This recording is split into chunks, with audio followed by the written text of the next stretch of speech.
Welcome back to the channel, everybody. I am Brian Lee Durfee, author of The Forgetting Moon and The Blackest Heart, both epic fantasy novels published by Simon & Schuster's Saga Press. Today I'm going to be reviewing Brad Thor's newest novel, Black Ice. Book number 20 in his Scott Harvath series. Now, I wore my North Pole shirt today because, you know, I grew up in Alaska. I know where a lot of this book takes place at the North Pole or in the Arctic Circle, or at least around that area. So, you know, I tried to represent not only that, but about 2/3 of the way through this book, I started Googling a town called Barentsburg, Norway. It's, there's a place called the Svalbard or something archipelago. It's some islands way above Norway, almost to the North Pole, just buried under sheets of ice is this town. And as I was reading about this town in Black Ice, I was like, God, does this place really exist? This town is like fascinating. So I started Googling everything I could about it. And I was just like, this is why I read thrillers. This is why I read international thrillers, because people like Brad Thor and Robert Ludlum and Tom Clancy and Daniel Silva, they take us to places that we've never heard of. I had never heard of Barentsburg, Norway, until now. Now I know everything about Barentsburg, Norway. The place is bonkers. You guys gotta Google this place. Barentsburg, B-A-R-E-N-T-S-B-U-R-G, Norway. Oh my God. I was just like, the way he was describing it, I was thinking to myself, this place can't exist. Anyway, I don't normally start the book reviews like this at all. But anyway, what we do usually start with is the covers. You know, I love graphic design and illustration, so we always review the covers of the books and the overall packaging and design. Emily Bester Books, they always do Brad Thor's books with these big, bold graphics, great colors. They're always colorful. They always pop off the shelf. They've always got a great design. I always have to give them an A+ because it just looks slick as. So good on them. Now, for every Brad Thor review I do, and I don't know how many I've done, I think I've done one, but I have a Brad Thor story, like when I was, before I had ever been published. Brad Thor's had maybe published, I think it was these first 3 books. I got my whole Brad Thor collection over here, by the way. We'll go through my library. That's my whole Brad Thor collection of hardcovers. And I brought these 3 over here to show you because before I'd ever been published, I went to a Brad Thor book signing. I think State of the Union, his 3rd book, had just come out. And it was the book signing. It was in Sugar House, Utah. And at the time, Brad Thor lived up in Park City, Utah. I live in Draper, Utah. It was just a short drive. Anyway, long story short, you know, not a lot of people knew who Brad Thor was at this point, and I was the only dude that showed up at the book signing. And I got to spend like an hour talking to Brad Thor about the book business and about publishing, about his books. I just read them. I thought they were magnificent. And he shared with me his story about getting published. And I was like, I want to get published too. And he dropped me the name of his literary agency, Sanford J. Greenberger. So when I was confident enough of a writer that I thought I could get published, I approached Sanford J. Greenberger, found my agent, Matt Bialer, who works for Sanford J. Greenberger. So that's my ties to Brad Thor. So I always got to give a shout out to Brad Thor for helping me in that way and being friendly enough to sit with me for a good hour at the Sugar House, Utah Barnes & Noble, and talk to me about the business, because it really inspired me and got me started. One of the good dudes in the business that was willing to help a young writer. Let's talk about the book now. Enough of me name dropping and shit like that. Let's talk about the book, Black Ice. You know I love Brad Thor because I just showed you my entire hardcover collection of Brad Thor novels, and you know I got my book signed because whenever I meet my favorite writers, as I did, he signed them all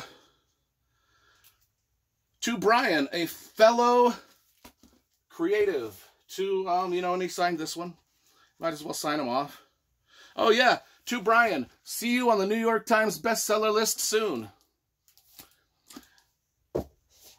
Dude had faith in me, even back then when I probably didn't have faith in me. Anyway, let's talk about Black Ice. Let's talk about Black Ice. Number 20 in the Scott Harvath series. Number 21 if you count the Athena Project. But we'll go with number 20 as the official count. What did I think of this novel? It's freaking awesome. It's just one of... Brad Thor is one of the best thriller writers in the history of thrillers. I mean, you've got your Ludlums, you've got your John le Carrés, you've got your Tom Clancy's and your Nelson DeMille's and your Brad Thor's. I loved Black Ice, as I've loved all of his books. It starts out, he's in Norway with his girl Solvi, that was in some of the previous books, and they are, Scott Harvath sees a haunting figure from his past, and he's like, oh shit. The haunting figure happens to be this guy named Jang Chi, who was in one of the other previous books that was a bad guy that Scott Harvath thought he had killed. Well, anyway, it seems like he's back from the dead. Freaks him out. Another thing happens in Norway. Scott Harvath stops a mugging. He stops these two guys from mugging a woman and stealing all of her money out of the ATM, but he uses force. He kind of kicks their ass. And what happens is, and I like this plot point, it's an early plot point, so I'm not spoiling anything, but these guys are refugees. They are, for some reason, they're not specifically mentioned what country they're refugees from, but I would assume Norway, Syrian refugees, because it's a very controversial thing over there in the Norwegian country, in the, up in the Denmark and the Sweden and Finland and Norway, all these refugees flooding into the cities and causing, some of them committing crimes. And Scott Harvath, he beats these dudes up that are trying to steal this lady's money. Now, what happens is the Norwegian police and the Norwegian authorities, to be politically correct, decide that Scott Harvath used too much force.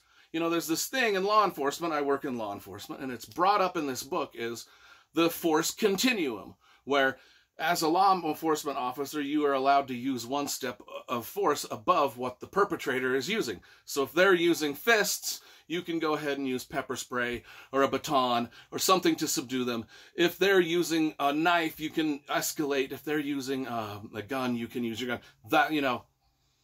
That's the force continuum. Well, anyway, he beats up these robbers pretty well, and to make a political statement, because the leaders of Norway, or the leaders of the Norwegian police department, they don't care about the refugees at all. They just want to look good to all their woke people. And so they want to, big bad Scott Harvath, the big bad American Marine tough guy, beats up poor little refugees, That's the story they want to go with. You use too much force to subdue, to stop this robbery, and so we want to make a political statement about it.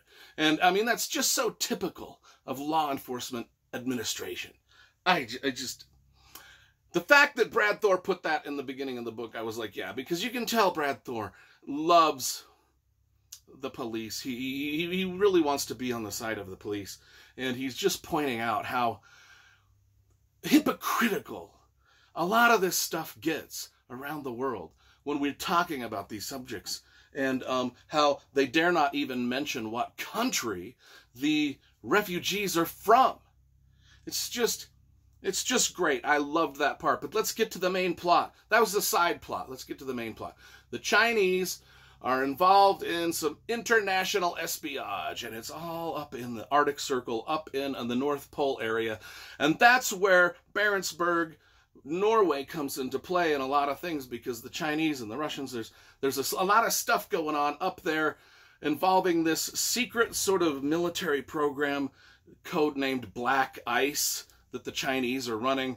Maybe in cahoots with the Russians, we don't know, but it's all, up in the Arctic, in this terrible climate, in these cities up there that are just not even cities. They're just like towns of 500 people. And I Googled, like I said, I Googled Barentsburg, Norway, which is one of the most furthest north latitude cities on the planet. And I Googled this, and my mind was fucking blown. I was fascinated with this city for 2 hours, just learning everything I could about it. It's not a city. I don't even think there's like 500 people in it.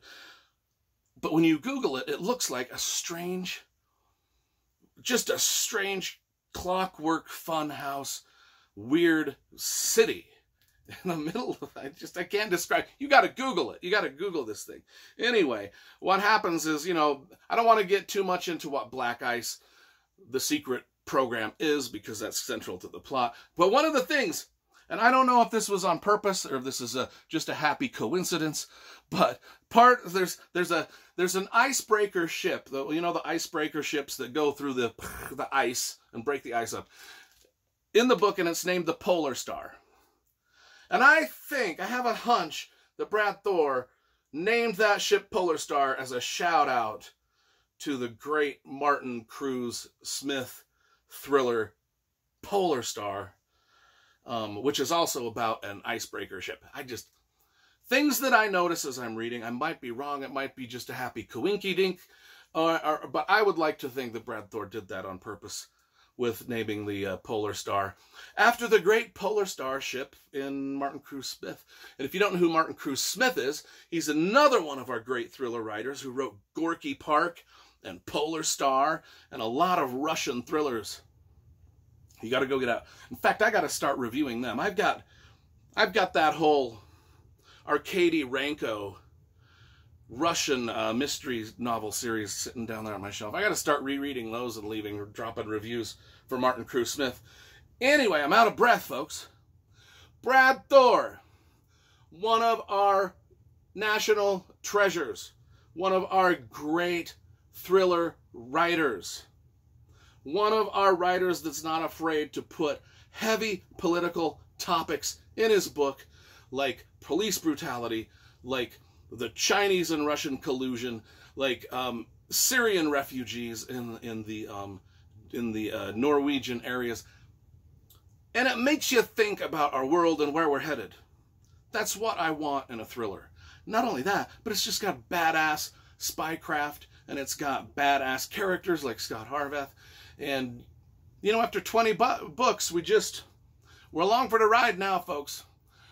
We gotta see, after 20 books, we gotta see where Scott Harvath ends in the end. And I loved Black Ice, like I love all the Scott Harvath. The cat just walked in the room, so let's end the video. Black Ice, I give this another 10 out of 10 for great Brad Thor thriller.